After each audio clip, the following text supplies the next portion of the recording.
We went and checked out the fucking Garden of the Gods, and it was amazing, man. I always like being out there in nature and just seeing what this world has to offer. It's one of the best things in life.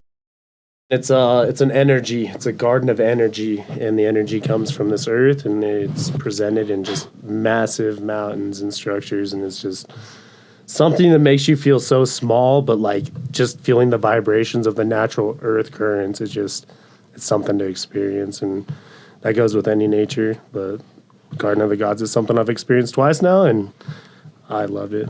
I fucking love it. Like, we almost didn't get to go, you know? So, I mean, and I could hear it in your voice when you would say it. You're like, yeah, I want to go. Yeah. You know? I try to be, like, respectful and have, like, a just, like, constructive conversation when it comes to stuff like that. It doesn't have to be conflict or anything like that. I feel in my soul that I should be there, and that's why I just stay adamant about the things that I feel strongly about in life like that. It's one of those things you carry with you and you keep thinking about, and you're like, man, I should have fucking gone. Right. Man, I should have gone. Those are the things, like, when it crosses my mind like that, all right, I need to do this shit. You don't want to look back and ever say, fuck, I should have gone and gone that route or stopped here and stopped there.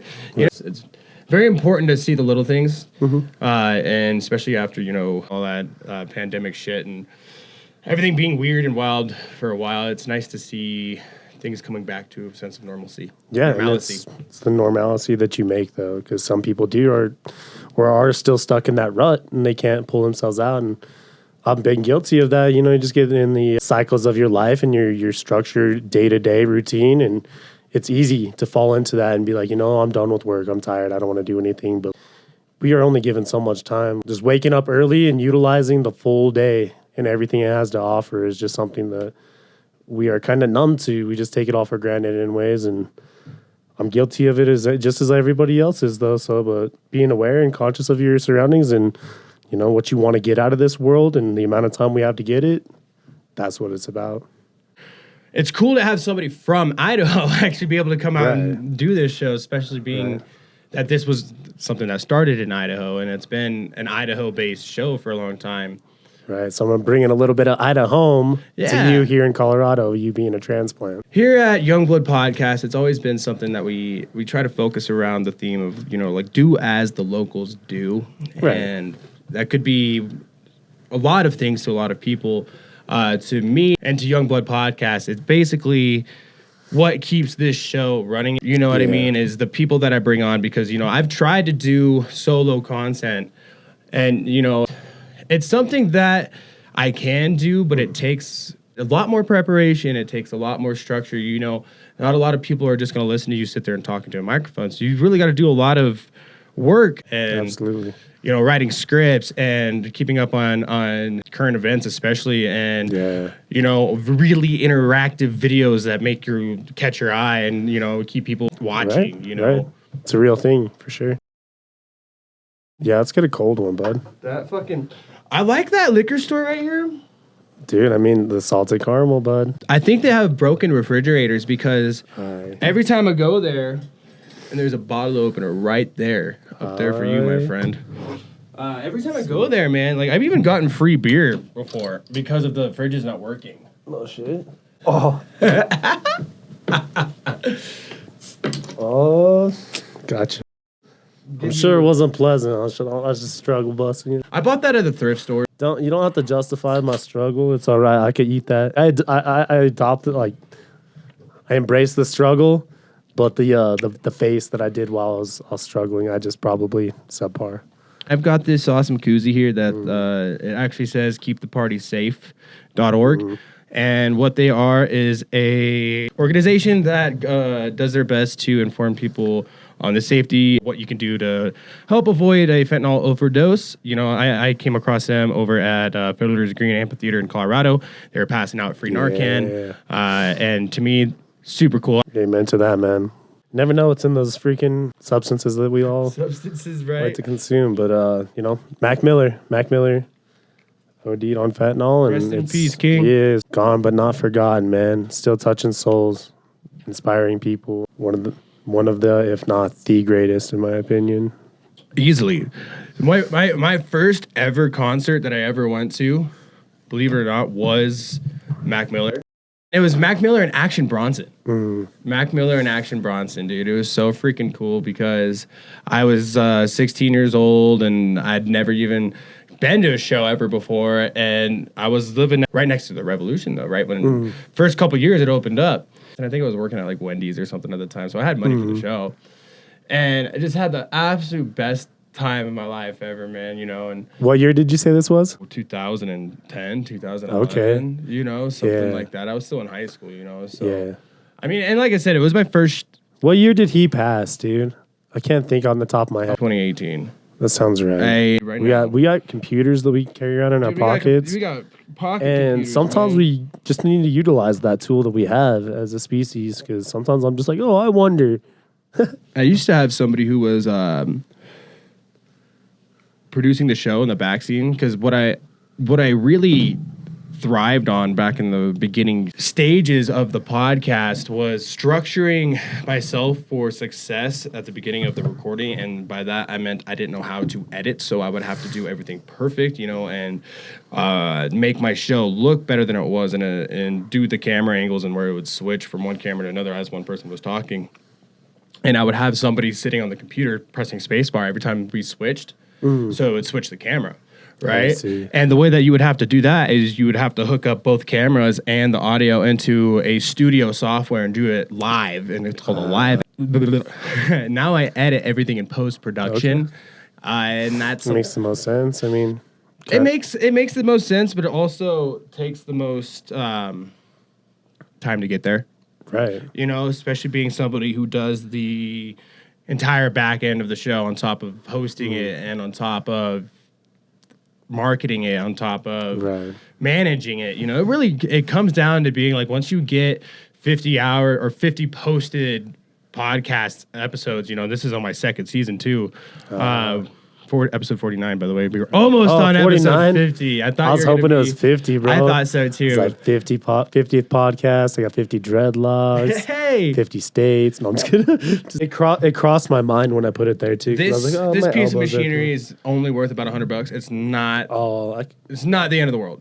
You know, it's not a $500 fucking so soundboard. You add up everything that you have here, like you've got quite the investment, and then on top of that, the most valuable thing you can have in this world is your time, and you've invested that more than anything. So any couple $100 that you've invested in this, like, it doesn't compare to the amount of time that you'll never get back that you've invested in it. So I respect it all, dude. I respect people's property to begin with, but and this is your passion. So like, obviously, you said it yourself. The biggest part, right? You know, with that, the time that I've put into this is not nearly as important as the time that other people have put into it to me. Exactly. I mean, yeah, you are taking people's time to consume your media. And I mean, like I said, it's the most valuable commodity that we have that we can never get more of. And we don't know how much we have. So literally that perspective on everything. So, and it's your passion, bro. Like, you're putting your heart and your energy into this. And that's something that I personally always, with any sort of art or anything like that, I appreciate it, because the world needs more of that, because, you know, it's just your energy that you're putting out that other people get to enjoy without knowing you on a day-to-day level. You know what I mean? That's what I love about art in any form. So respect, bro. I appreciate that. And it's tough for me to consider myself an artist at times, you know, because something that I do here isn't something that everybody else would consider art necessarily. I don't paint. I don't make music, but this is content. And, you know, there's, like you said, hours, days, weeks of my time and my energy and my own self-growth that I've put into this, because, you know, back when I first started doing any recordings, I like I told you, like we were talking about earlier, I couldn't handle listening to myself or watching myself. I would cringe and just be like, ugh, you know. And a lot of what I would do before is I would just record it and get it to how I liked it. And like I said, I did all of those recordings in one go. I wouldn't necessarily have to watch myself. Right. You know? Right. Which to me was one of the worst things I could have done when it comes down to growing as a podcaster or even as a comedian or somebody that performs, you know. If you cannot sit there through your own performance, who's to say that other people will? Right. You know, and to a sense, you know, like, just because you don't like what you're doing doesn't mean other people won't. But how are you going to get better if you can't actually watch yourself and learn? I mean, how are you going to get better as a human, period, in your craft as whatever you want? Or, just as being a human, a responsible, be your critic, be hard on yourself, but also be nice to yourself and be that positive critic that, like, holds yourself to a high standard. We're always going to be our worst critics, but be your positive critic. Like, be nice to yourself, be critical with yourself, but have it be from a place of love and a place of just wanting to be a better person. And, I think that's the key to life, is just like holding yourself to a high, respectable standard and pushing yourself to get there. Get there, man. Like, you're worth it. You're worth loving yourself. It's worth it, dude. It's worth putting in that work. To add to that, I was talking to O'Shea, a really, really good friend of mine who I've been doing a lot of collaborations with on social media, and he is a podcaster and a avid base jumper in Twin Falls. Recommend his content to anybody, also to you. Right. Excuse me. I live in Twin Falls, by the way. So that's what also makes that cool. That's where the connection. It's actually just a coincidence. Yeah, exactly. It's just a coincidence. He and I have been trying to coordinate an online podcast going, and just also I've been doing some editing for him, and I promised him a couple other things, and I've just been super busy and also healing, and I need his time to move forward with some things, and he's really busy, so we just haven't had a chance to catch each other on the phone. So I've been kind of slacking on my posting and shit. He's like, you have, he called me out. He's like, yeah, you have. I've seen that. I'm just, you're doing good, but I just want to hold you accountable. And I was like, yeah, you have to. Like, but that's what he said to me. He was like, I just want to hold you accountable. Like accountability from a good place. Those are always the best ways, because this person is only going to come to me with care and concern and just want to be my best version of myself. Honestly, you should be able to respect the message regardless of the messenger. Because, like, in a way, you're going to cheat yourself. Whatever the case may be, that you immediately throw up that wall and then really are numb to what they're actually saying. You can get something from somebody, or from anybody, I should say. It's about that perspective, just being able to receive the message regardless of the messenger. You have an opportunity to learn in any situation and from anybody. You don't always have to learn the hard way yourself, man. You could learn it from a perspective and just, being attentive to everything that's going on. So, communication goes two ways, sir. His message was pretty deep, though. It wasn't just like that's how you received it, though. That's what I'm saying. Right. Some people could get that abrasiveness and immediately throw up that wall and just be like, this motherfucker, like, fuck you. You're like being an asshole to me. I don't really care what you got to say. Yeah. And just had no shame and just telling me to, like, I don't want to hear your bullshit. Get it fucking together, dude.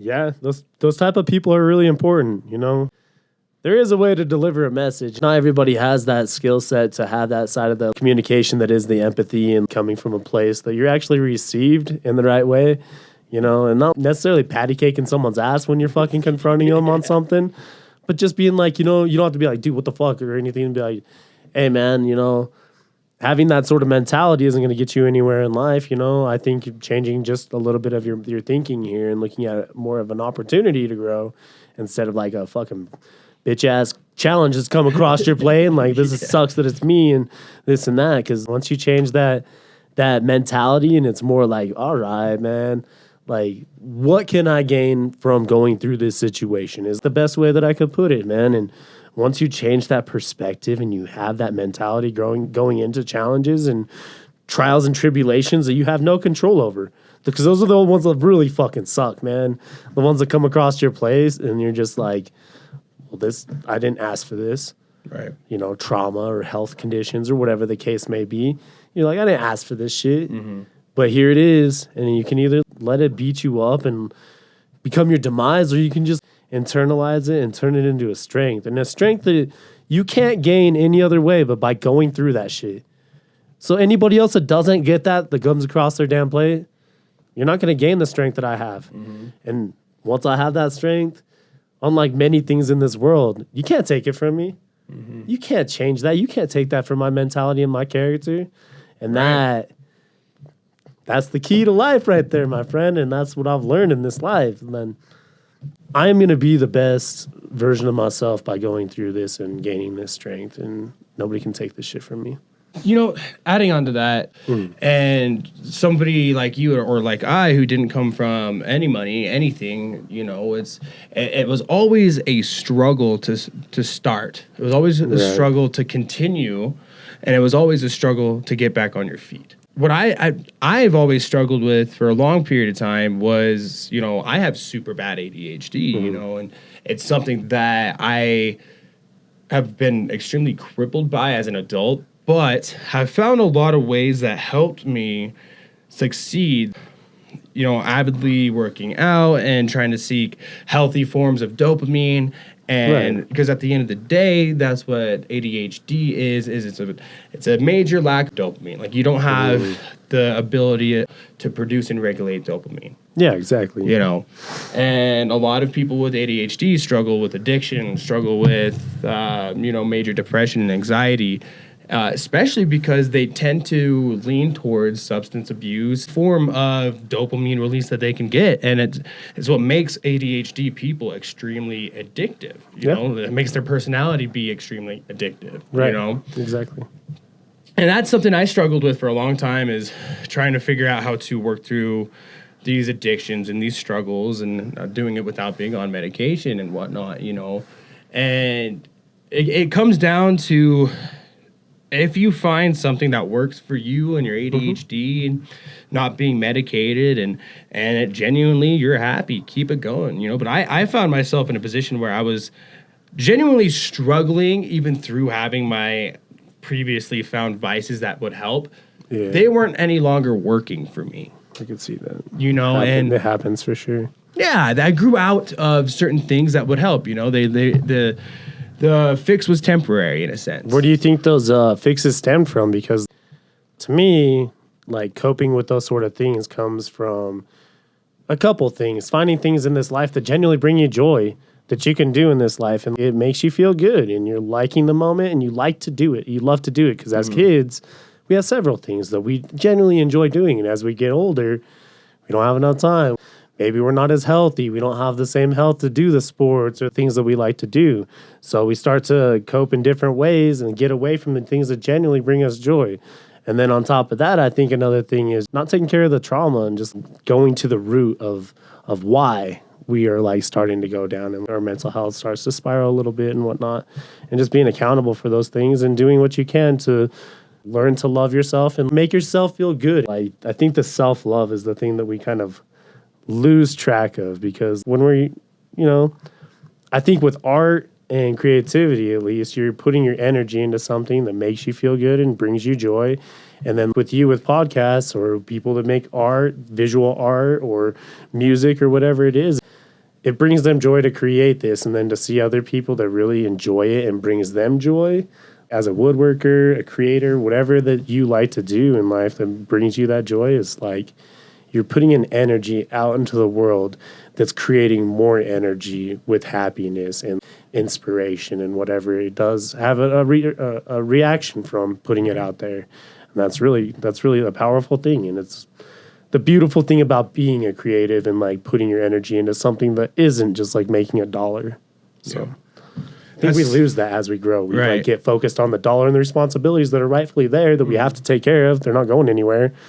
But that creative and doing the things that we really love, those two things are what bring us down. But you do it and it makes you feel good, and you, like, see it and it inspires and spreads that, and it sparks something in other people. Like, that might be it right there. Like, those two things. Yeah. You know? It's great to see the reaction of something you're putting out there, dude. Like, there's no better feeling like that. This show originally was very unstructured. You know, I just did it. I had fun with it, and it was going somewhere back when I really didn't take certain things of it and aspects of it far or seriously. Right. You know, and I actually got to the point where Radio Boise was asking me to pitch different show opportunities and trying to get me a slot on Radio Boise. I really had a 2-year hiatus where I didn't do any recording. I didn't even open the YouTube account, I felt like, you know, and it's crazy too, because all of the traction I've received has been with old footage. You know, I've gotten some views with the last couple shows that I've done. I've only done 2 Colorado episodes, and I've done a couple Colorado recordings of myself doing podcast tips, tricks, and kind of behind the scenes of how I record and what I use.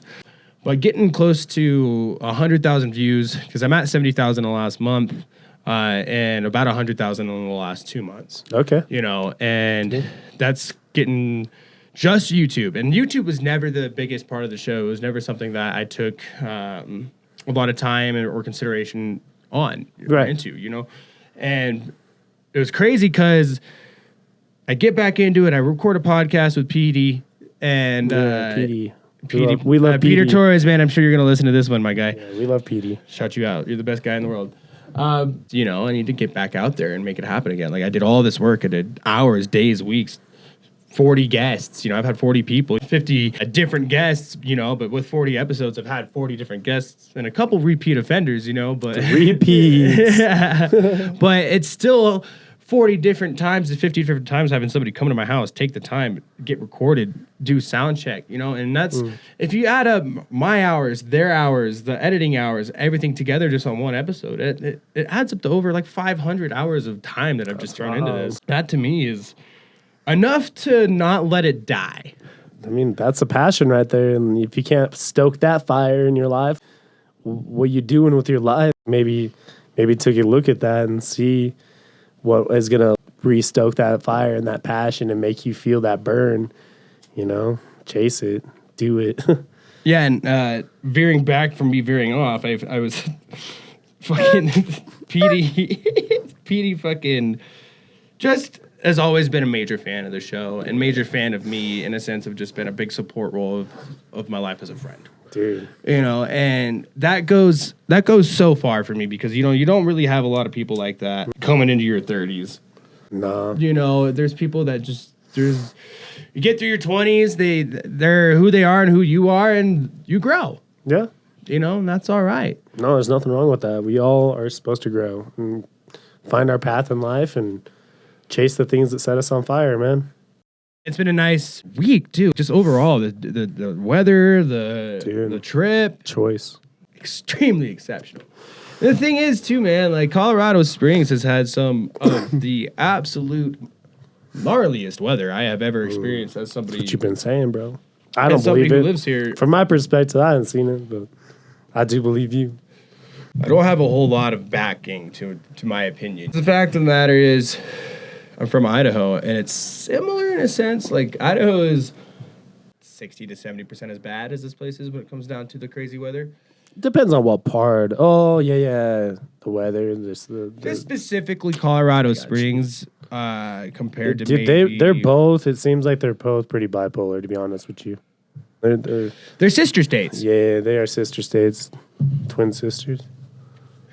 I would definitely give Colorado the cake on that. The lean? Yeah, fair enough. Heavily, because the fact of the matter is Colorado kicks my ass sometimes. And I'm an outdoors. How's the weather comparable? Because you guys are in the valley there in Boise. Twin Falls, we are at the foothills there in some mountains. Twin Falls is more. This is the Rockies. Side. This is the Rockies. Like, I'm sure the mountains with the snow here is just a different vibe. Like, I bet you. Twin Falls is probably similarly windy as Colorado Springs. This last couple years, so windy? Yeah, like this last wind storm we had come through this last couple of years was apparently not what it's always like. But compared to Boise, it's very windy. Yeah, it's down in the valley. In Boise, I'm saying Twin compared to Boise is very windy. Yeah, I can see that. Colorado Springs compared to Boise, very windy. Yeah, I can see that. You know, Boise it just overall is spoiled with the weather they get. They have a mini California summer where it gets 110 degrees, and then it also gets negative fucking 10 degrees. The extremes on both sides. Yeah, here it was weird because we had honestly a winter that felt like it never fucking ended, and then we also had 2 seasons total. Like we had winter and summer. Like, dude, I appreciate having the 4 seasons. To be honest with you, like that's one thing I do really enjoy about like Twin Falls and Idaho is having 4 seasons. Because California, you have nice weather, and then you have like cold, nice weather. You know what I mean? You know, being from LA, you know what I mean? Southern California, anyways. I know Central and Northern, completely different. I understand that, but. You know what I'm talking about. 2 seasons here, huh? How much? How long does the snow stick around here? How late in the year? Very long. I could imagine with the elevation. Very long, because I remember towards the end of the season, it's so. I'm actually somebody I pay attention to this just because I have a garden and shit. So Yeah. my garden got its ass kicked, bro. The hail, though. The hail is like the unexpected. I saw some cars out here. That hail is no joke. That shit is out for fucking. They got hands. It's out for blood. No, yeah. And the hood of your car and maybe your windshield. Every other car you see has a fucking plethora of dents on the hood. And I saw that one downtown today. I was like, damn. I would be so upset if I was here visiting, just with my Subi, just visiting, and I left with that damage control. I'm just like I got insurance, obviously. Everybody's got it. But it still sucks to have I don't want to deal with that. I don't like that. You know, you like your car. Hell you yeah. like driving it. You have to take a rental. I take a lot of pride in it, and I get upset on the little things that happen to it. And then Mother Nature's going to bust through the door and just get your ass, and you can just take it and move on with your life. And there's really, I say all the life lessons and stuff earlier in the show. There's no life lessons. That's just acceptance, bro. That's acceptance, and you just accept it. Mother Nature is the one that's going to be undefeated in the situation always. So take your lumps. And now it's really cool living in Colorado and being somebody with a extended plant count medical card who's licensed to carry a pound of weed. Good for you, though. Getting that medicine that you need, bro. It's not like I got it for free or just like walked in there and said, "Hey, dude, I want weed." I showed them my medical records, and that's what they gave me. And yes, give you some sort of normalcy. And, relief from your pain, man. Nobody should have to live with day-to-day pain that way, mentally or physically. And actually, after my surgery recently, I learned something really cool about people who smoke heavy amounts of cannabis. Here in Colorado, they've kind of been the forefront of legal cannabis for a long time. And when I got my surgery, they were like, do you smoke heavy amounts of cannabis or not? And I was like, yeah, 100%. And they're like, oh, actually, I didn't get asked that. Somebody mentioned to me that you should mention it to them, which I did. I was like, hey, just, I have my medical card and I smoke copious amounts of cannabis. And they're like, oh, cool. Thank you so much for letting us know. And they doubled my anesthesia, literally, because people who smoke heavy amounts of cannabis have a higher amount that they need and able to be put down properly. I did not know that. That's wild, dude, bro. right? I have gone into surgeries and I smoke copious amounts of marijuana and dude, like severe, like pretty serious surgeries, and I did not know that. That's weird that they don't let you know, like, because Idaho hasn't been a place where you feel like you're safe to tell your doctor. Absolutely not. No, that's why I said immediately good for you, bro. Getting that shit that you need, man. It's like some people genuinely increases their quality of life. Right. And how are you going to deny that something as natural as something that grows out of the ground? And like take it beyond that and take people's freedom or their children or whatever the case may be, just because they need that medicine in their life and it increases their quality of life without. It is habit building, but it's not addictive. You know what I mean? It's completely different things. These opiate crisis and all that sort of thing. But this is an alternative medicine that is natural and. It should be accessible to the people that need it. There's no reason you should have to suffer for something that can be treated by something like that. And beyond that, the research needs to be there. Let's dial some of these strands down to exactly what it can treat people and give and alleviate, symptoms in their life and dive into it. Delving into Western medicine and all the other things that have improved us as a species, why not do it? Right. Both sides. Give us all the options. I'll decide. Right. I'll decide what's best for me. I'll decide what's best for my kin. And I'll use that information and I'll make it accessible to my children and they can make their decisions. Right. You know what I mean? We all make them and we are the ones that are going to reap the benefits or the demise of our decisions. Let me make it. I'll decide for my life. And I'm okay with the consequences for my action. What they also told me that was crazy was they said that the opiates wouldn't work on me as well. They were like, so since you have such a heavy use of cannabis in your past, the chemicals in your brain are going to cause the chemical balance in your brain is going to cause the opioids not to work on you as well at all. And I was like, yeah. But that's what my nurse told me. She's like, no, just so if you're going to smoke, don't take the pills. She said, one or the other, because they cancel each other out. And I was like, what? And she's like, yes, like take your fucking pills or smoke your fucking weed. Don't do both. Damn. And I was like, I am so glad I told you guys. Good-ass doctor, bro. Literally, no, that's what my doctor and my nurse both told me. And they were like, no, yeah, for sure, dude. Like, you're going to end up needing to take a double dose of your oxys, bro. Like, they're not going to work on you. And I didn't listen to them, and I ended up in the ER. Because of how much pain I was in. Yeah, dude gave me the maximum amount of Dilaudid they could give you after my surgery. That's wild, bro. And then after I went to the DR, they gave me 2 doses of Dilaudid and 2 Oxycontins. Because of the fucking amount of... Dude, I was at a 10. I had to have 4 firemen drag me out of this fucking room, bro. Jesus. Just paralyzed because of the pain. Dude, I was literally... And I took the recommended dosage on the bottle, you know, and I don't like pills, bro, so I'm not going to take more than they tell me to, period. I'm going to not take it if I have to. Exactly. Like Western medicine has its time and place, but if there's an alternative and I'm going to use... carry on, bro. I didn't mean to cut you off. No, you're good. And so I agree 100%. Yeah, and so they ended up doing a nerve block in my leg, so that's why I felt so good, because like I literally had no nerves in my knee and stuff, and so I took the recommended dose. Got an epidural in your fucking hip. Literally, yeah. And so I was sticking to that recommended dose religiously. I'm sitting there like, fuck, like this fucking pain's like coming up fast, man. And I took another oxy on, like, because it was that time. I said, all right, cool, it's been 3 hours. I'm going to take it like an hour early on this one, which I did. I took it a little earlier than I should have, and that to me was enough. More than enough of pushing it. When you've had that trauma of hitting that gap where you fucking get to that, once you hit it, after that, you get a little traumatized and paranoid, like, there's a time and place, and this is the time and the place for me. Yeah. My discretion right now. So. And taking the recommended dose, already kind of milking it a little bit, taking it a little earlier than I should, you know, and holy shit, dude, it just comes up on me like a freaking truck, dude. But once my blood pressure gets to 165, you got to take me in. Right. And it did. Like, I was sitting there for like an hour just fucking gritting through it, dude.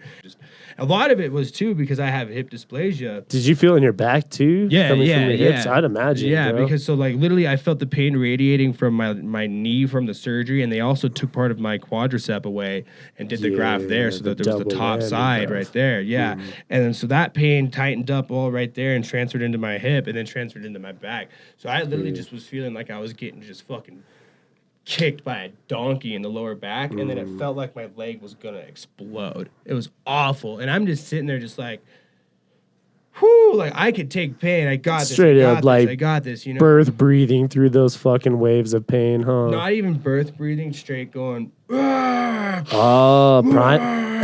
grunting through that shit. Primal fucking grunting. I know, like, I have to take care of myself in situations of emergency. I mean, we should all be accountable for ourselves to that degree, to be honest with you. Exactly. Not many are, and like to say that you are is just like yeah. And so I couldn't even get her to make a phone call or get to the phone to make a phone call. I'm sitting there just like, this sucks. Yeah. Wow, you know. And I get to the ER that time. Imagine if she wasn't home. Oh, dude, yeah, I would have had to cry my happy ass, and I would have, yeah. Yeah, your bedside manner like got you through the situation, but like, imagine if she wasn't. Yeah, home, and dog. At that like, point, amen to that shit. So you had knee surgery twice. I had knee surgery once recently. 4 weeks ago today. 4 weeks. 4 weeks ago. 4 weeks ago on Wednesday. From the knife, my friend, and on the way to a better quality of life. Hell yeah. Doctors really like surgery when you're on Medicaid. Yeah, they like business. Business is they booming, get paid. Bro. Like the only thing I didn't. 2 months of work, you know, and I'm projecting myself growing about 20% in the month as long as I continue the amount of content work that I'm doing. I project my growth to be about 20 to 50% per month. So, and right now my first month was 30,000 views after doing my work. And then I increased my editing, my overall marketing ability, and just kind of my knowledge behind what I'm doing, what time I'm posting, and overall YouTube analytic knowledge I have worked on. Incorporating those into the second month, I went from 3,000 views in a month to 70,000 views the next month. So far it's been about 100. That's all on your old content, correct? So as I see the progression of your craft, in theory, that should snowball in a way. Yeah. If they appreciate the content and, you know, can see the progression cycle in your craft the way it has. So A lot of it is really growing from your past, growing from your previous creations, having the ability to sit down and watch them, especially when you're doing long format podcasting. I have a 4 terabyte storage drive on my computer just for the podcast, and it's full. I have 500 hours, like. Recently, since I've been doing all the work I've been doing on YouTube, it's full, and I'm filling up my other like extra 2 terabytes of other storage drives that I have. Like my shit's filling up quick, you know. And now I'm switching to full 4K camera and all this stuff, you know. So it's really growing on the little things. And one thing I've noticed, you know, is are you a TikTok person? Do you watch TikTok or Reels? Yeah, there's some content that's much easier to consume because of the way it's put together and whatnot, and it's a format that a lot of people follow with their content. You know, it works. It keeps the people invested, smooth transitions, and like gets your point across short and sweet, but at the same time, you know, it builds. But yeah, that's the way it snowballs for you. But yeah, there's definitely a difference between the content that's out there and the way it's put together. On YouTube alone is kind of where I am focusing a lot of my energy, mainly because YouTube seems to be the more challenging one. It's more challenging, and it's like you're getting people to invest a larger amount of time and really just kind of follow the journey of the podcast instead of just seeing the highlights that we like. We want to see the highlight reel. We want to see the main topics, the bullet points, and move on with our life. You know what I mean? Exactly. Because that's our commodity that we have. And when I say YouTube is harder, I don't mean that TikTokers shouldn't be given the credit they deserve, you know. But something that should be pointed out is, you know, YouTube does views. TikTok does impressions. Okay? YouTube will follow your impressions and give you that number. Like, hey, you've made an impression is pretty much somebody who is exposed to your content in some way. Okay. You know? It just crossed their fucking path. That's it. I see. That's an impression. Right? It speaks to their interest, basically, and came across their... No, like either YouTube's algorithm threw it in front of their face, they scrolled by it, blah, blah, blah, blah. That's an impression. Like, it was... Or, like, let's say it was open on their home screen, right? And they had 20 videos open on that screen, and your video was on that screen, and they scrolled by it. That's a fucking impression, okay? I see. You know? TikTok will give you a view for that shit. For real? Yeah. Yeah. It makes sense, like, if you view the, like, thumbnail for a little bit that plays the automatic little video. If you, like, view that for a bit and it caught your eye, that makes sense. But if it's not, like, time calculated, then it happens to come across your feed and you're just like, yeah. You scroll by a YouTube video and you just let it pass on YouTube Shorts, it's an impression. You scroll by a TikTok video and it gets a small amount of like just the technicality there. Yeah, like you scroll by it enough on TikTok, they give you the view. Okay, I got you. And so what I've picked up is, in my opinion, those views on YouTube go farther. I see. You know, because I've also got a TikTok. I've generated like 15 to 20,000 views on the TikTok. On your videos. I've posted some full clips on there that are close to like 10 minutes, you know, and there's some 5-minute clips, and then most of them are about 1 minute, you know, and I've got some 10-minute clips. And when I get into that, I mean, I've posted close to 200 videos in the 2 months on YouTube that have generated those views. Nice. You know, it's not like I've just put a single video on there and I generated and it popped up. No, I have 200 videos in the last 2 months that are now on my YouTube that are shorts, captioned shorts, little snippets, clips, little things, you know, and each one of those is maybe generated. And are these just things like that have caught your eye during your interviews, or things that you've like intentionally like recorded, or is it just a little bit of both? Well, so every single podcast and episode I've done has been videoed.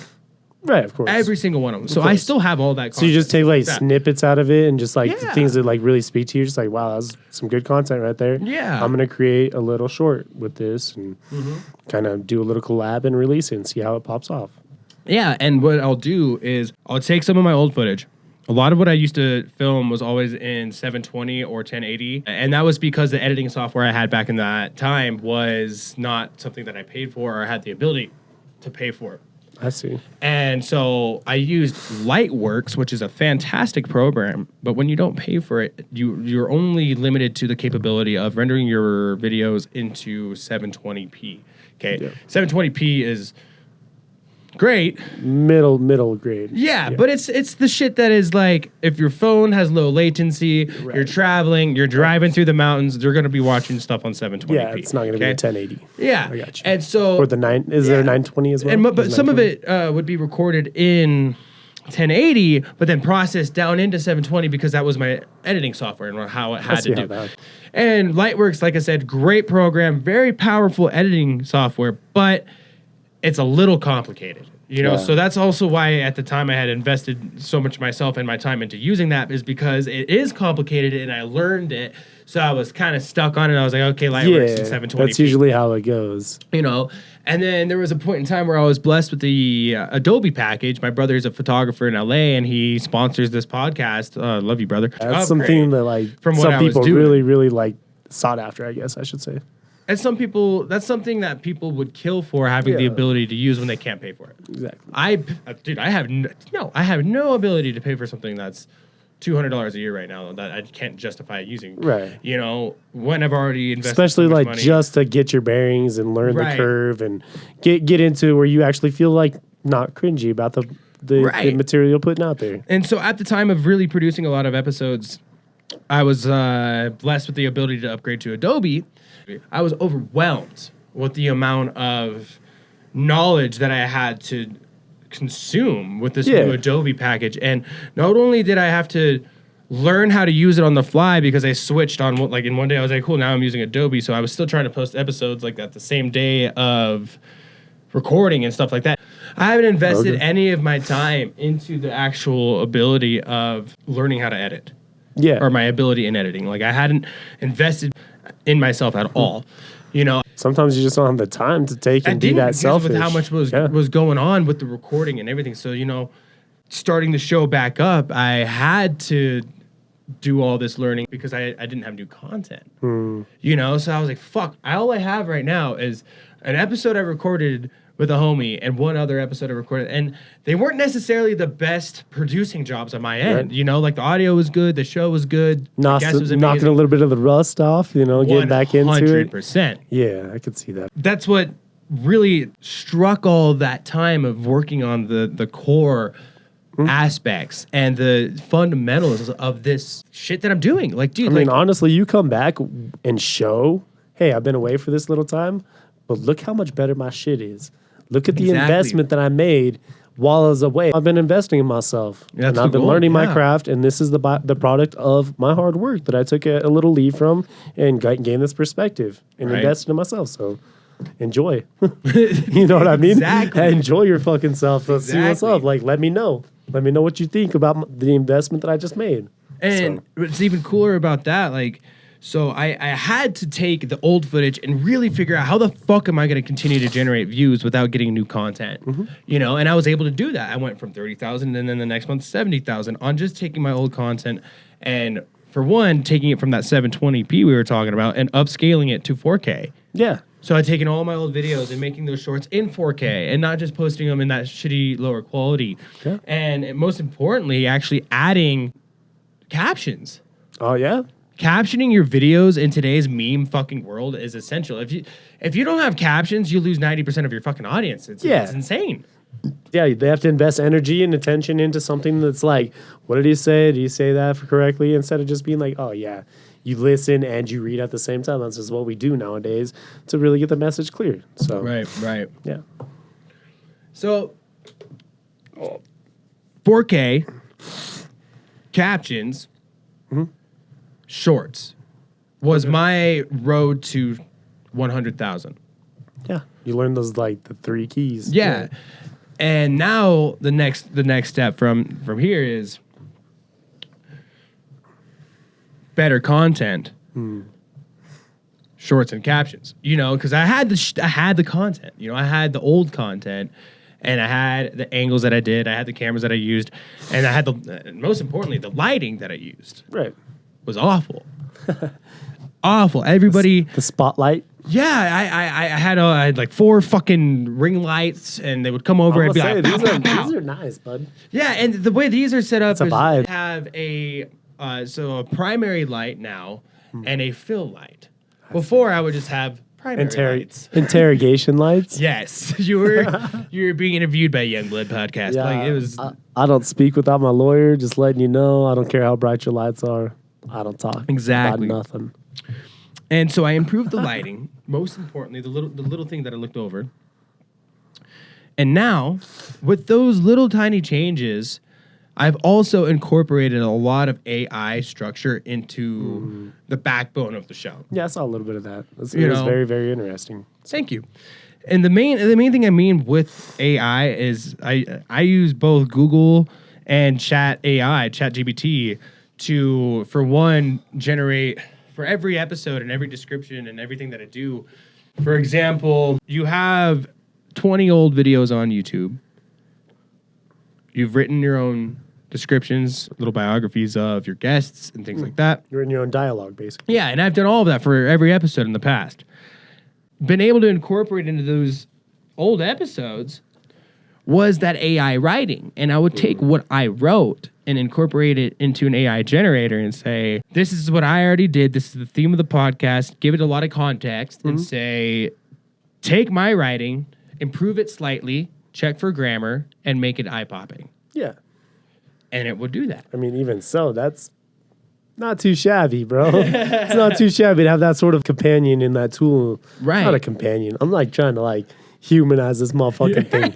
Having that tool at your disposal. Utilizing that tool is something that you cannot get away with.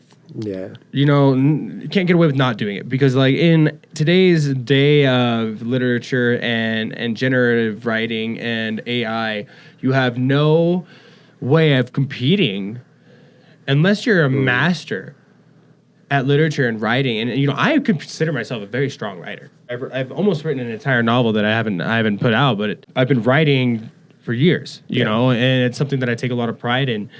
And I was like, damn, all right, you know, this is fucking good writing, but it's not good enough.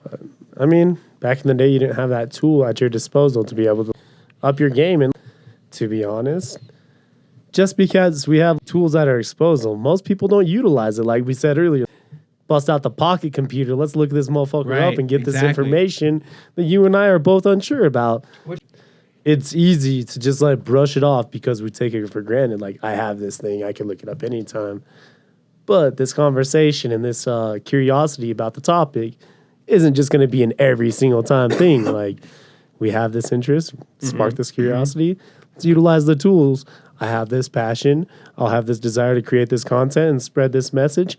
I'm going to utilize the tools. I have this downtime doing my freaking surgery. I can invest in my time, invest in myself, learn a skill set, or I could play video games. You know what I mean? We all made choices, bro, and you're doing the damn thing, and it's all sparked by passion, need, whatever that thing is that drives you, bro, and you're just fucking doing it, bro. It's good for you. It started originally too, in 2020 when the show was established. It was because that's when I broke my back. And I went through COVID, and I really wanted to do stand-up comedy. And I was like, fuck, dude, like, stand-up comedy is not something I'm going to be able to do. You know, and I can't stand. How am I supposed to do stand-up comedy, they call it bro? stand-up comedy, not sit-down comedy. Not sit down and laugh at me. Not lean and laugh over here, bro. Stand-up comedy, not sit down and laugh at me, motherfucker. Hop and ha-ha. Hobble and ha-ha. Hobble and ha. And I was just like, at that point, I was healing from a fucking shitty accident. I was still paying rent for my apartment in Boise, but I didn't want to just stay there by myself. And so I was living with my parents. Staying with them. Yeah, I was staying with my parents. Dude, fuck being alone on COVID. And that's all. The best part about that was, like, I just got to spend time with my pop and I think that was the best part of COVID for a lot of people. It just kind of slowed things down for life. Reinstilled that family bond and that community. Bro, you know what I mean? I got to throw baseball with my dad, like, 15, 20 times. Dude. You know? And that was after I healed up, but a couple weeks into it, I was like, Pop. And my dad's also super disabled. Like, my dad's got fucking iron body. He was a motocross rider for years, fucking skier for years, fucking Just he's been beat the fuck up. He's got a fake hip, fake shoulder, fake back. Yeah. He's got a Dr. Oz fucking apparatus in his spine with 9 screws in his spine. Bionic Man. Yeah, bro. we call him Jesus Iron Man, bro. Christ. And so Iron Man. yeah, and so for me to be able to be like, Bob, let's go fucking toss the ball for a little bit, dude, and just throw a baseball with my dad 10, 15 times over COVID. Like, shit, I can't remember the last time I thrown a ball with my dad now.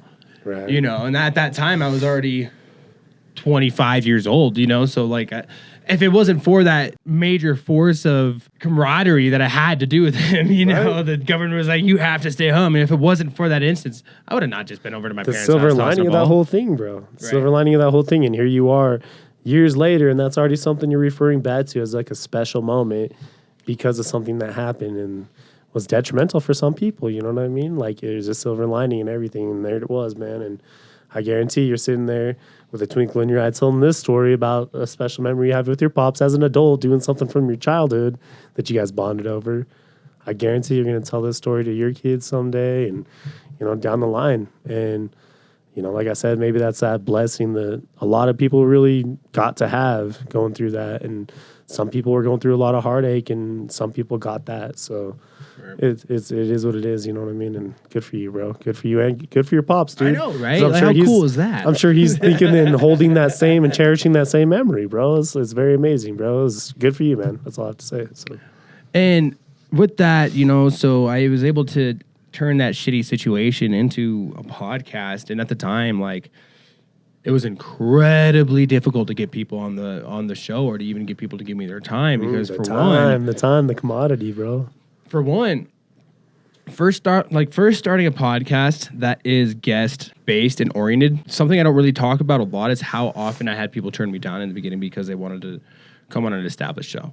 It is a little intimidating. I'm not gonna lie. Like, me as an individual, you know, I like to isolate. I like to do my own thing, and I like to recluse. And you know, it's not fun being vulnerable in a lot of people's eyes. But like, at the end of the day, like, I'm gonna preach it. I'm always gonna preach it. Those are the times that we grow. Those uncomfortable moments and putting ourselves out there and giving our testimony, even like to some degree, or just like letting people see the like light that you have and the light that shines from you in this world. Like, it is important, dude. We can let our fears censor that or deter us from shining, but at the end of the day, man, do it and see how it makes you feel and see how, for one, see how it makes you feel deep down as a person, being vulnerable and knowing you put yourself in that situation that you know you didn't want to be in, but you did it anyways, and be honest with yourself and take the message for what it is and then try it again, or you know what I mean? If you like to stay in your own lane and you like to stay in your safe place, like, and that's what you got to do to be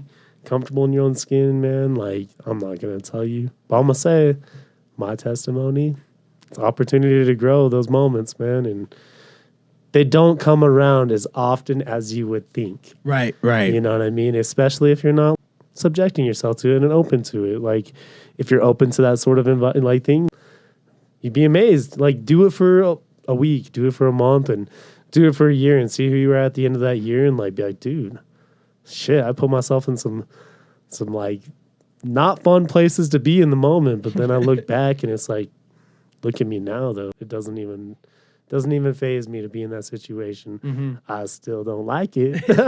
I still don't like being in that position because I like to isolate. But if I have to be, and I know that like some good can come of it, I can spark something in someone, or you know, I can gain something within myself. Which is what putting yourself out there on the show did for you. Yeah, exactly, dude. Right. So like, I'm telling you, bro, it's not necessarily my comfort zone being vulnerable like this, but I'm glad to be here, bro, right. And I'm glad that you do this, and this is something you're passionate about, and it gave me an opportunity to grow. And whatever happens with the energy that both of us have put into this podcast, it is what it is, and I feel good about it. And so I'm glad that it's gotten to that point. Yeah, because before it was a major pattern of people saying, "Try me again" when it's established.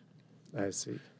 Right, and I want to be a product of the the results of all this. I want to know. I don't want to be part the of beginning. journey. I like it was especially because at the time of starting it was very mentality in a way. not well. Like the thing Like, is, like it's also I'm not putting myself out there. Like just me, somebody else is also putting themselves out there. And back when I first started, people wanted to be putting themselves out there on something that their time was worthy of it. The time. You know? Right. You're almost asking a little bit of a favor. Yes. You know? 100%. So like if you're out there trying to run a guest-based podcast, know that the beginning is going to be tough. For that reason, there's going to be a lot of people that like are going to treat coming on your show as a favor. Dude, honestly, like I'm your homeboy, bro. I love you, and like my selfish mentality, there was moments where I was just like, man, I don't really want to be like vulnerable like that. But big picture, dude, I'm being a part of something my homeboy is very passionate about, and like some good can come of this. So why the fuck wouldn't I put my energy into something that has like not very many like.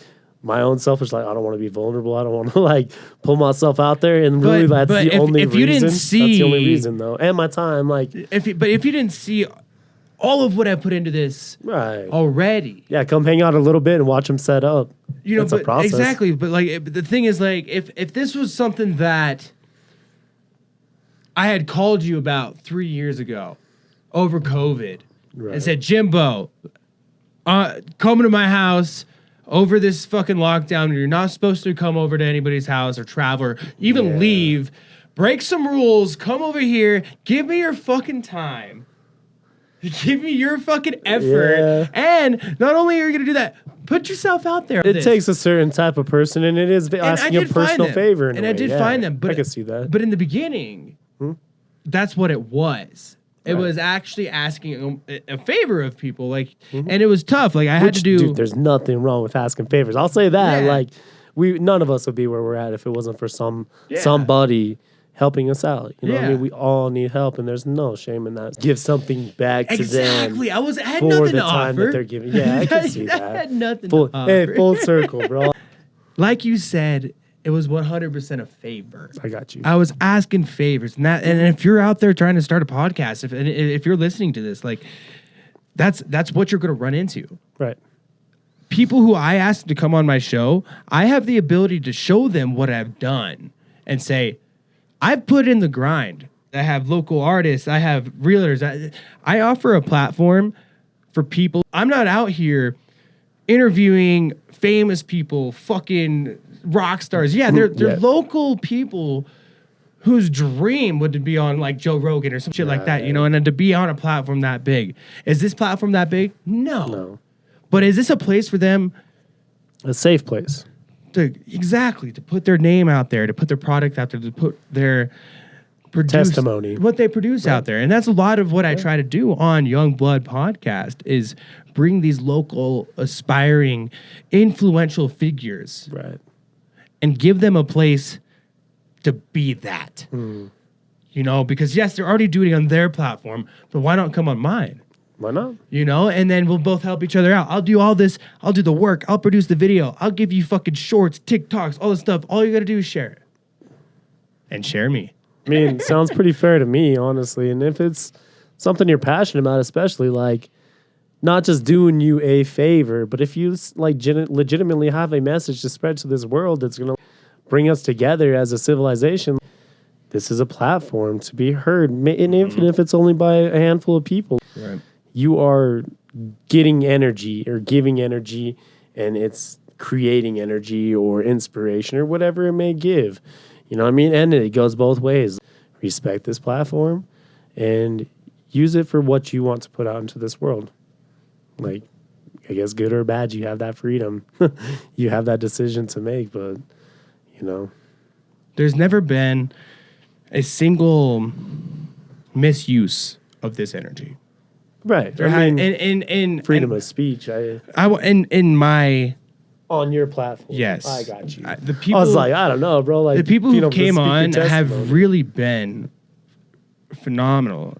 And they've picked up on the energy of this. They've picked up on the goal of this, and they've contributed to it in such a way that the only thing I can give back is making sure I get that content out there for them. Yeah.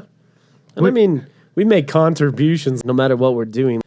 Dude, I could come on here and be a radical POS and like, in whatever you believe, whatever it is. Right. And you can inspire people to not be like you, to look at you and be like, dude, this guy. Or, you know, I guess sometimes you're going to inspire people. It's there for you to receive based off of your level of perception. It's there. You can take it like, oh, this dude's like a douchebag. I should be a douchebag. Or you can look at it and be like, this guy, man, I don't want to be like this guy. You know what I mean? It's right. Learn it's from there. it. Yeah, it's always there's always a message there, regardless of the messenger. Which is again a testimony about like the amount of time and effort you have to put into it, rewatching, editing, cutting, all that sort of shit.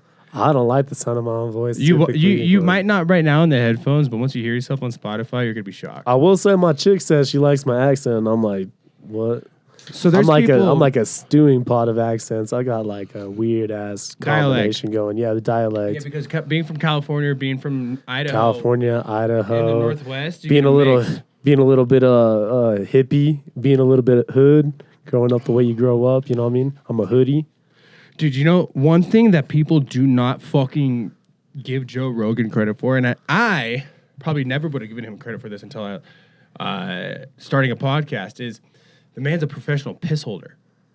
Oh, he just sits there and puts dude, in and he doesn't talk about it conversations. often, but he's like, dude, I can hold my piss for like 3 hours. But why not just like, I guess like there's time and place to take a pause, but like why not like be professional and be like, hey, not saying Joe Rogan.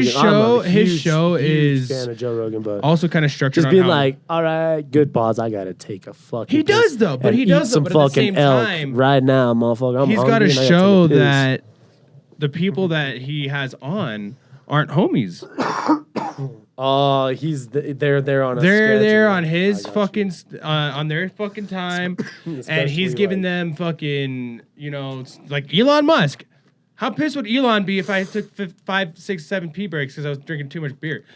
I think Joe that kind of thing. You know what I'm saying? Has. But I thought he might take a lot of pee breaks too. And there are some times you hear on his show where he takes breaks like that. Like, I gotta pee. But he genuinely knows, like, the flow of the conversation just now stopped because I had to take a piss. Right? It's true. Yeah. Did, you get 100%. You get a little bit passionate about the conversation. You have to take that break. I get it. But that's why I said, like, being a professional and realizing when it is and isn't acceptable to do so. Exactly. You know but also at the same time, like, to me, that's something that, if I cannot hold it, I need to consider drinking less beer. I got you. That's your end of being a professional for sure. Exactly, Hell yeah. Hell yeah. It's you being accountable for like, I'm taking your time. Granted, though, the alpha brain gives me a little fucking bladder, dude. Oh, alpha brain, I'll say. And dude, it gives it's amazing. But anything upper related with caffeine in it, or like with the lion's mane that it has in it and stuff like that. And I already take medication for ADHD, Vyvanse. You know, black label and regular label. What's your opinion? Both. Depending upon the circumstance, correct? Situation? Black label is crispy. It's amazing. That's the thing about it. Like Black Label Alpha Brain, I have personally used it as somebody who takes ADHD medication as a substitute, because at the time I couldn't get on medication and I used Alpha Brain, and I have a severe level of ADHD, so trying to find something that's non-pharmaceutical that works on a level of that with your medication as well, right? Without smoking meth, like that's the only other way you can. It works for me without doing crack. Yeah, like that at that level, like amphetamine is the only other thing you can find other than like vitamin D, Adderall, exercise. That's what I mean. That's everybody wants the Adderall, but except for me. People out there looking for a substitute that is viable, and in my opinion, makes a substantial difference for dopamine regulation, impulse control, and overall cognitive recollection, and ability to break ADHD paralysis. Yeah. A lot of what people struggle with heavy ADHD is the inability to get up and start their day. The lack of motivation, because they have so much motivation. They have a million things going on in their brain where they feel they just kind of get lost in it. And they get lost in it. And then what happens is you start going over all of those actions and activities and chores, responsibilities in your brain when your day starts. You go, I'm going to do this, right? And then your aspirations are so big that they increase and they go into bigger thoughts and all this stuff, right? And then what that'll turn into is this cycle of like, okay, cool, let's do this. And you're sitting there on your phone, TikTok, Instagram, thinking about your day, what is going to happen, how is it going to go, drinking your Before coffee. too long, you look at the clock and it's freaking 3-4 o'clock in the afternoon, or in the evening, and you're just like, oh shit, Before I don't too even have long, time no, to do it's any been of that. an hour or two, and you're aware of what's like. That's why it's called paralysis. You're like, it doesn't just go out of nowhere. Yeah, I see. It turns into, so 20 minutes goes by and you're like, I need to start my stuff. Right. 30 minutes goes by, I need to start my shit. And then you add more to the list, and you're like, okay, cool. I didn't do that, but now I need to do this too, because now I've been thinking for 30 more minutes and I've thought about more things. So those lists get bigger, and then the guilt from not doing any of those first items gets bigger. Starts to build behind. Yeah. And then so another hour goes by, your list has gotten bigger, and so is your guilt. That keeps building for 2, 3, 4, or 5 more hours. And then that's where you're like, fuck, I'm really depressed because I didn't do shit. Instead of prioritizing one or two of those, breaking down what it takes to get from A to B and executing your fucking plan and moving on to the other ones, you just sit there and overthink the fuck out of it and just make the situation bigger, and then just sit there and beat the shit out of yourself because you're not doing anything about it. Yeah, and so That's Alpha a vicious Brain, cycle, bruv. Right, exactly. And so Alpha Brain, for me, gave me a pretty good comparison of what the ADHD medication did, in a sense of helping me control the dopamine, helping me control the cognitive ability to get up and start a small task. Yeah. And even without the help of medication, and with just a big sense of self-awareness, one thing that I've found that really, really helped me through those paralysis moments, even without being on the Alpha Brain, or even without being on Vyvanse or Ritalin or Adderall, what I found to be helpful was somebody had posted this on like an ADHD page or something along those lines, and it said to take that paralysis and all of those giant thoughts that are weighing on your shoulders and take the absolute smallest, minute, tiniest task that you can think of. And it's not even on that list, but do it. I see. Take a piss. Turn the light off. Grab the remote. Start your fucking process. Yeah.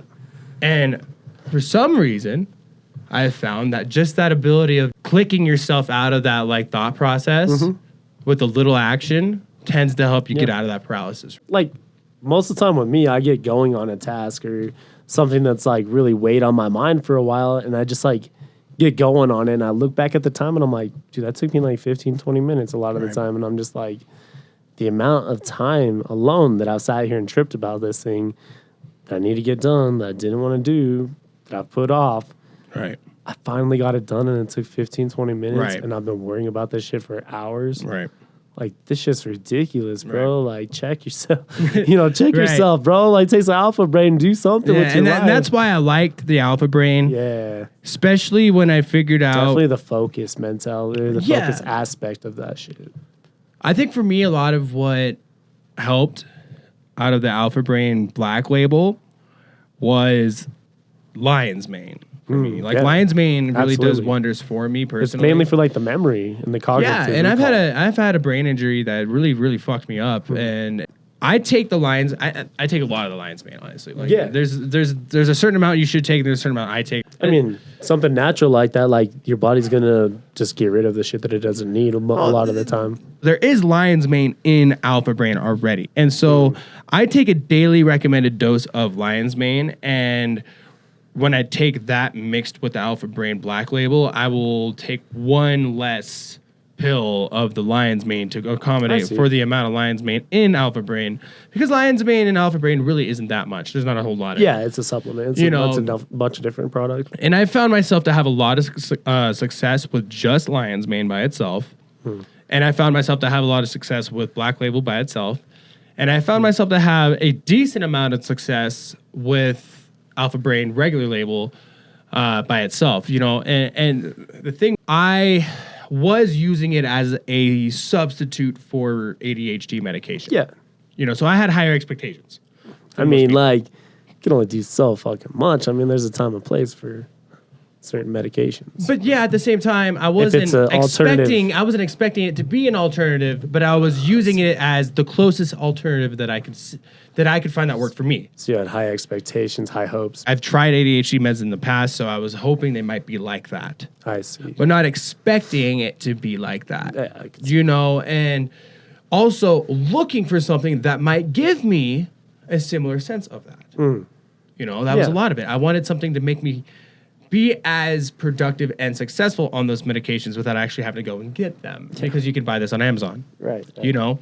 And so at the time, they worked. I liked it. You know, it was great. And what I found success in was taking Alpha Brain regular on a daily basis with lion's mane to kind of simulate what's in the black label, because there is lion's mane in the black label and quite a few other things. And when I would really have a big day and know that, like, hey, I got to work a double today, or I have a big, meeting today with my bosses, or, you know, anything where I needed to really make sure that I was dialed in, I would take the black label. Of course. You know, and you do not take the black label the same day as you take the regular Alpha Brain. You're not supposed to take them together. Don't double up. Yeah, no, you don't. So as long as you take the lion's mane and you take one of them, I did amazing. And then on days where I really needed to know, like, hey, like, you're going to have a lot of sit-down computer work and really need to be extra attentive. That mental crush. Yeah, you need to have that mental crunch today. That's when I would take the black label, and it really just would fucking kick ass. I'll say, I'll give the same testimony. That black label, it really does. It makes a big difference, and especially if you have, like, day-to-day anxiety, or, like you said, like, just a little bit of scatterbrain, not able to, like, dial in all your brainstorming thoughts and things that you need to tackle throughout the day. It really does. It helps. It gets you crispy. That's what I say. It just gets you really crispy, like, dialed in and firing on all cylinders. So I will say I like the black label. So do you have ADHD? I haven't been diagnosed with anything, but, you know, I got everything that stems from, you know, PTSD, basically. Right. And it can be a variety of things, bipolar, whatever the hell it is. But I don't think I'm bipolar. But, you know, I wouldn't be surprised. I'm pretty even kill, calm demeanor. Like, I'm not too hard to dial in. See, my older brother, so let's kind of come on from the other perspective. My older brother, who claims he also has ADHD, I don't think he's ever actually been diagnosed, but very successful director of operations down in Southern California of a men's sober living community. He, for some reason, said to me, he was like, you know, I really don't like the Alpha Brain. Like, it doesn't do it for me, you know, because he could feel like, I honestly want to say, like, he was expecting a lot from it.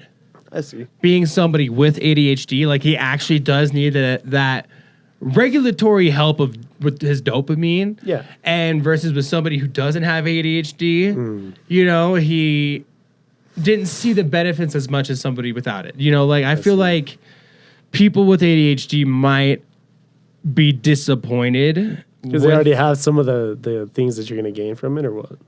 Well, okay, so let me rewind. People with ADHD who are unmedicated and looking to find what they're lacking aren't going to get it from Alpha Brain and aren't going to get it from Alpha Brain Black Label. It's going to take just mental strength in general. Like, it's going to take a sense of having that grind and that push of being able to still push through. And a lot of what ADHD is, when you're younger especially, is a sense of feeling stupid.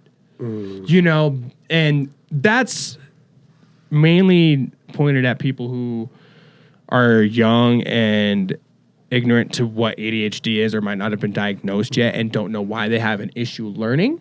Dude, I'll say as a kid, like, I felt like I was ignorant to my surroundings mainly, you know, like, felt like I understood how to do stuff, but paying attention to be able to execute it, it was tough, you know what I mean? But see, I was diagnosed late. Like, I was 15 and my parents thought I was dyslexic, is what it was. They thought I was dyslexic. I didn't know I was ADHD, you know, but, like, jokingly, they'd be like, ADD, ha ha ha. Like, that'd just be like jokes, like, you're so ADD.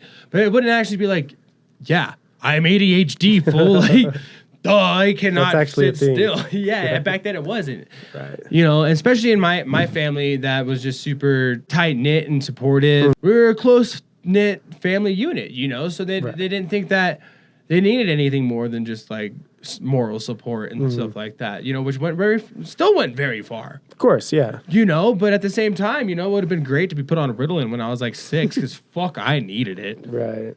And I hate to also be an advocate for that because I don't think it's super awesome to medicate kids, and I don't think I would have been better off if I was medicated when I was 6 or 7 years old. But I would have liked to have been diagnosed.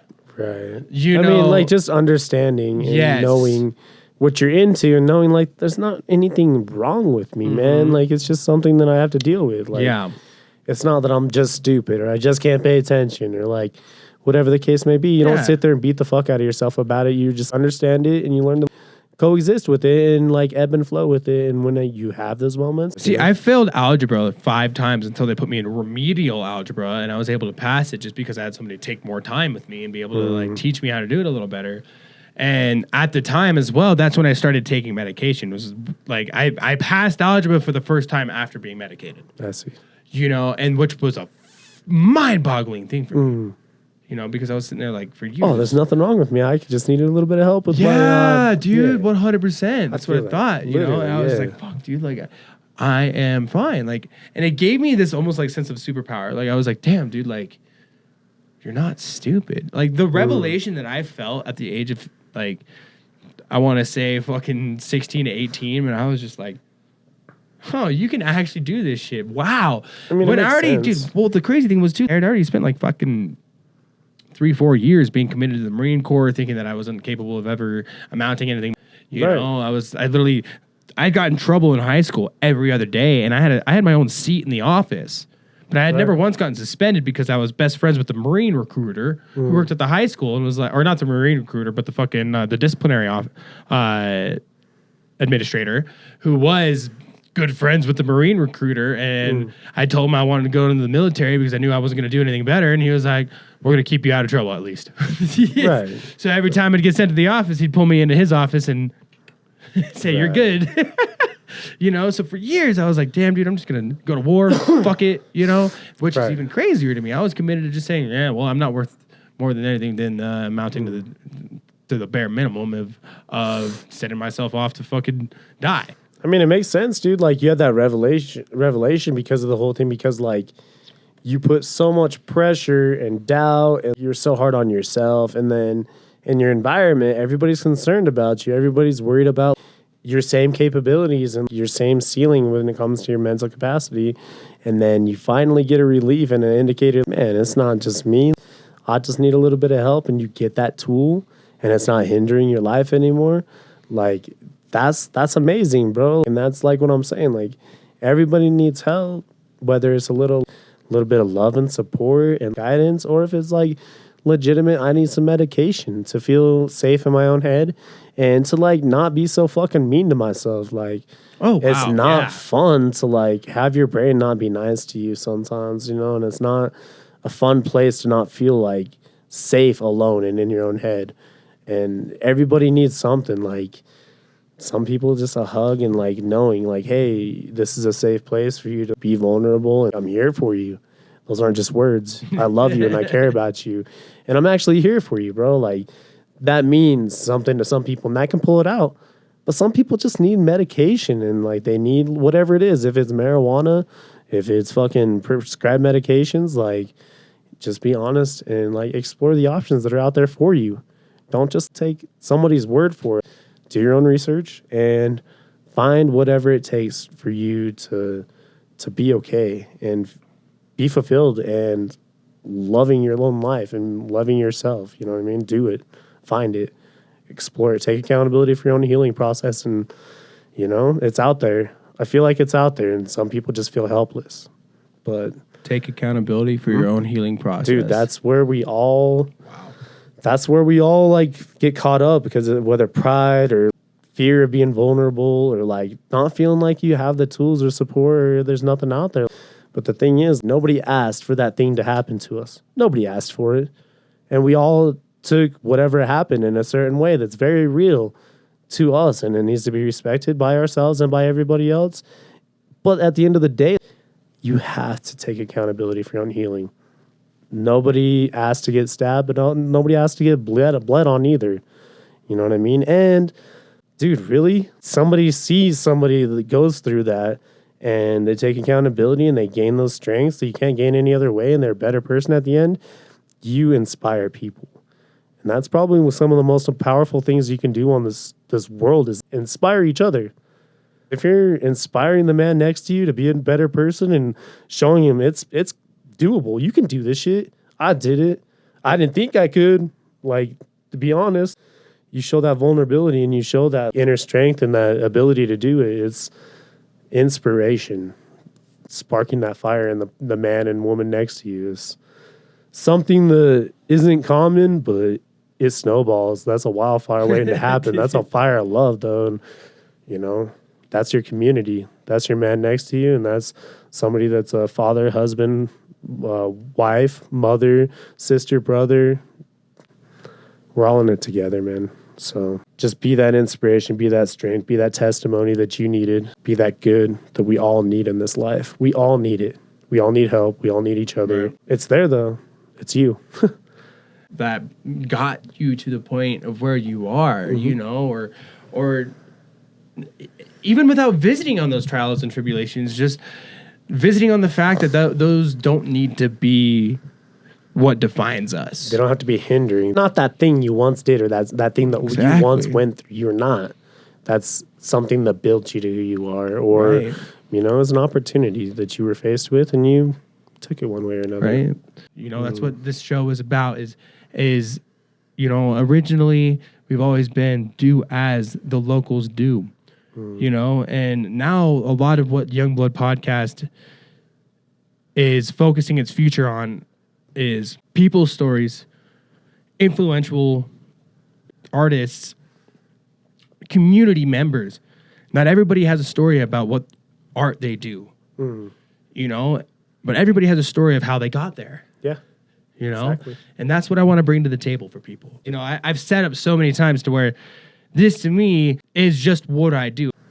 I mean, I feel it was a very safe and comfortable environment to just have a conversation and, you know, through conversation, kind of see where we've been, where we came from, and where we are now because of it. It doesn't have to necessarily be an in-depth testimony of like, hey, these are the things that happened to me, or this and that. But you can have your testimony and speak your energies and intentions into this world in a safe platform and expect nothing in return except for maybe to touch somebody or to get these things off of your chest. But it's been really cool to see your passion and the amount of energy that you put into this be a tool for me in my life to just let some shit off my chest, just be here hanging out, and just maybe something else will come of it, maybe not, dude, but I got something out of it. And, you know, it was because of your passion and the amount of time and energy that you put into this. And, you know, it's something to acknowledge, recognize, and appreciate, because, like, we do it with other forms of media and stuff. You know, it's easy to do it with a painting, or it's easy to do it with a freaking banger that you just vibe with. It's cool that people have passions in this world and in turn create opportunity and passions and spark inspiration in other people. It's a snowball effect, and then this world needs a lot more of it. And you're doing it, man. You're fucking doing it, bro. And, you know, even if it just brings you passion and joy and like fulfillment, nothing else really matters. Right. But you already know that I know that we both know. It's going to be more than that. And, you know, it's cool. It's cool that you are passionate about something and that's the result. Right. So that's what I will say. And it's safe. It's a safe platform. And, you know, it might be intimidating at first, but it's something you can work past, and it's something that just takes kind of diving both feet in. So just do it. Put yourself out there and learn something about yourself. Learn something about yourself. If you're out there to start a podcast and you know you don't know what you're doing or you have no idea where to even start, you know, I'm not going to tell you to base yourself off of my experience whatsoever, because what I've done has been 100% based off of giving myself the opportunity to visit with a homie, right? And also, You know how many homies I've had on here that are actually like good ass friends, but I've never had a fucking hour-long conversation with them. I mean, and we've known each other for right around 10 years now. So Yeah. like, it's literally, it's a platform to like inspire and grow closer. You know what I mean? So It's a tool. You know, this gets posted. This is something that, yeah, cool, for sure. It's going to be on Spotify. It's going to be videos on YouTube and stuff like that. But the genuine interaction that you and I just got after 10 years of fucking friendship. Right. You know, like, dude, I've known Johnny for 10 years. I've known Edmund for 10 years. I've known Trevor for 10 years. Ah, the boys, home team. Yeah, home team. Shout out, to the bro. boys, man. The boys. Goddamn. But I haven't actually had an opportunity to have anybody but you out of that circle Right. on this show. Hey, maybe this could be the first of us. Right. The first of the bunch, because they all have a story, which is wild because y'all grew up in the same town. Unprecedented focus on the conversation is something you will never get in just especially a room. in this day and age, bro. Yeah, in just a room full of guys, bro. Like, you will never I get think that. I've looked at my phone maybe twice, and I don't think I've seen you look at your phone a single time. No, So yeah, like, and I never do. That used to in the actually last be a rule. what is this, like 2 hours? So Yeah. 2+ hours. You So know? that's wild, bro. And this is the only thing We're OGs, so that can get me to not look at my phone for hours, you know, and take seriously and to put in the time that I'm putting into this and to make sure that I feel like it's worth it. You know, I gotta do this right. I gotta make sure every camera's working right. Every camera's got the record button on. I got my angles right. I got my soundboard working. I got my computer interface on right. You know, it's because you learned from the last guest or last couple guests or whatever, like not to rush this thing. Make sure it's not like if we would have done this last night, bro. Nah, dude, I was an old man status. I was like tired as hell. I don't really feel this right now, but I'll do it. I'm gonna do it. And I caught it. Yeah, and you do that, you know, and you used it still as an opportunity to test the waters, warm up, and we still did a little 20, 30-minute segment last night, and it was good to test the waters. And I woke up, took my alpha brain, was ready to roll. You know what I mean? So like, came into it with a better mindset, crispy, ready to roll fresh, and I think it turned out amazing, bro. You asked what I thought, and that's pretty much one of the first things I said was like, it's a safe platform to like be yourself and express yourself, right. and whatever comes of it comes of it. So right, you know, and that's a testimony. Like if you would have tried to force that last night and just like we just rolled it because you wanted to get it done, you know what I mean? That's maybe not so professional and you wouldn't have got the product and the result that you probably wanted. You know what I mean? So we've got a solid 10 years under our belt. We've got couple festivals. We've got countless memories at Trevor's house and Johnny's house. Yeah. Just being knucklehead kids enjoying each other's company. But I can't ever say, even the thing is like I've been to your crib in Twin Falls like to visit multiple times. Even though like just sitting and hanging out, the conversation we had then, genuinely, like I can compare that conversation I had in your garage when I came over to hang out with you, Twin, when I was just there doing flooring. Yeah. To this though. Yeah. You know, that's the it's a deeper interpersonal relationship that we learned about, like, oh, this is what he's made of. Now this is where he came from, and this is why he is who he is. Yeah. Yeah. And I remember specifically being in that situation I was in. I was working in Twin Falls for a couple weeks, being a Boise kid. Like, I was super fucking not stoked. I was like, this is shitty. I'm alone. Just hanging out with my boss. Right. You know, and you're like, no, dude, come over and hang out, man. Okay. And at that time, we'd already known each other fairly well, but like that to me was just so cool. We never really had that one-on-one time. It'd always been like a big group thing. Exactly. Yeah. And I could compare that time like that to how we are right now, you know? Like, compared to last year when you told me when I was going through some of the shit that I was going through, you're like, dude, come out. Right. Just enjoy each other's company. Let's get your mind off of it. And let's just like make some memories, man. Let's do some things to get it. It's the same, bro. It's the same. Right. Like, it's those moments. That's probably what sparked that last year, bro, is like just that little bit of a bond that we had when you were working out there. The sense of needing camaraderie when camaraderie was given. Yes. You know, like, fuck, dude, I genuinely needed that. And you gave it. Fuck, thanks, dude. Yeah, exactly. And it's just like it goes both ways. And it wasn't talked about. It wasn't. It was just like, dude, bro, what's up? It's exactly both in both accounts for reals. You know, and that's how our whole friend group has always been. You know, we've always Johnny, always Trevor. been there for each other. Always been like real with each other. It's been genuine friendship. Yeah. And, you know, too real sometimes. yeah. There's been some vulnerability there, and it's good though. It's good. You always need friends and people in your corner. You're gonna have the good memories. There's gonna be some spontaneous times that you just get together to get together. Those are the moments you look back and damn, bro, like that's my homeboy now. Right. Like there for each other. And times we didn't know we needed each other as much as we did, and the energy just it came together. And it's like something that you don't get the opportunity or even take the time sometime because you're too tired or whatever the fuck. But you look back, and those are the things that was a good time in my life that helped build me up a little bit, be a better person, and appreciate things on a little deeper level. Really makes you appreciate the little things, man. Is when I do that for you, and all of a sudden there's a time where I'm like, fuck, dude, like, yeah, I can go back and have that same camaraderie, Yeah. I want to quickly visit on why you're here in Colorado, what you're visiting for, what you're seeing. Oh, so yeah, I'm just here to, first and foremost, I have a lot of friends out here, and over the years I've kind of not taken relationships for granted necessarily. I just didn't appreciate them to a deeper level that I really should, because good people and energy and people that genuinely just care about you and are rooting for you, it's out there. It's not a very big rarity, but to appreciate it and hold on to it, I think that is the rare part. So first and foremost, I'm out here to just hang out with my homies and create some memories that we can hold on to and talk about for years and the next time we get together. And secondly, like, I'm here to see the Red Rocks. I came out to this venue last year and I fell in love.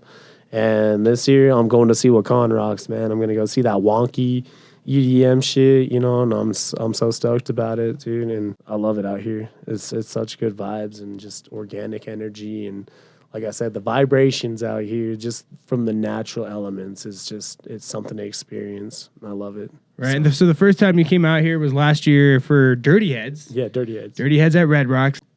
I'm going to go see Liquid Stranger, Taboo, Ravenscoon, Drink Your Water, and Cannibaliz. And then Sunday, we're going to church. We're going to Church Rocks. We're going to go see BTSM, Kaiwachi, which he's from Boise. You got to see Kaiwachi. Hey, shout out to Kaiwachi, man. From our hometown, bro. We're going to see that Skull Machine and then the Portals, man. And I'm stoked on that. And then we'll be driving back 11 hours back to Idaho Monday. See my kiddos. So there you go.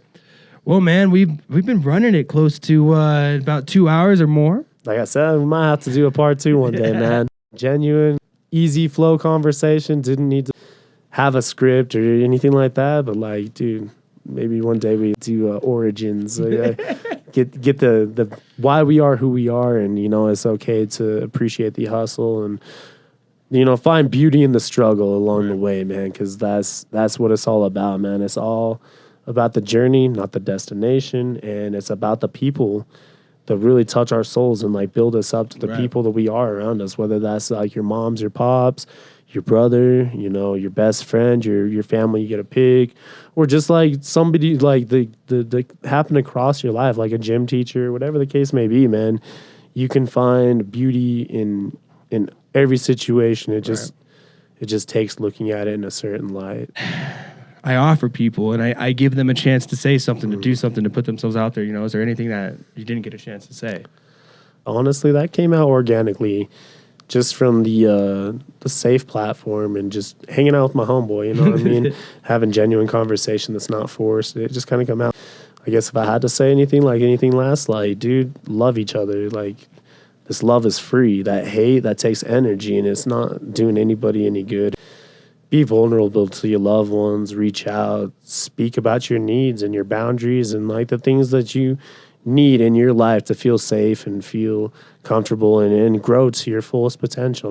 We all need love. We all deserve to feel safe and loved and respected in our own heads as well as our environment. And we all need each other, man. Spread that love.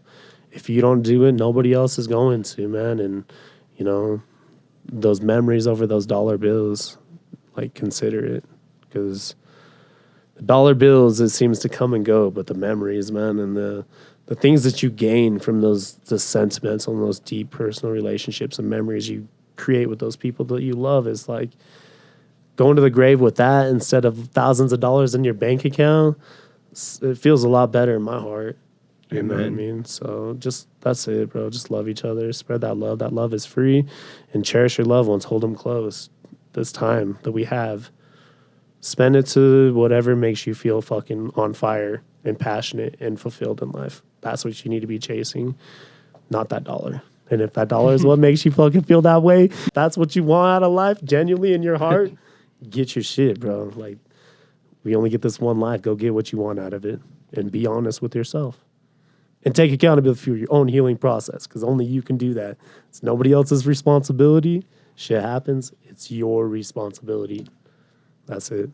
Amen. Take accountability for your healing process is probably the biggest thing I've taken away from this conversation that I've had with you tonight, man. I mean, you know, and anybody out there who has just came across Young Blood Podcast, I cannot thank you personally enough for being a part of this journey, even if this is the first time that you've been here, the 100th time that you've been here. Or the 49th. Or the 49th. I cannot thank you enough for being a part of this journey, this growth, this absolute freaking train wreck that we've been on, you know. And I say a train wreck because it's been a lot of ups, downs, hiatus, growths, different guests, losing episodes, you know, and just really heartbreak and you know, also falling in love. I've fallen in love with this entire process, the whole thing of it, you know.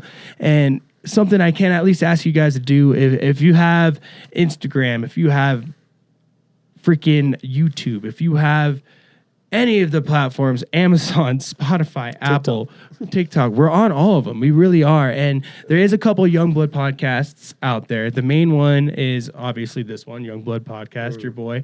There is a Youngblood Podcast, Mental Health. They do great. It's an awesome show. Check them out.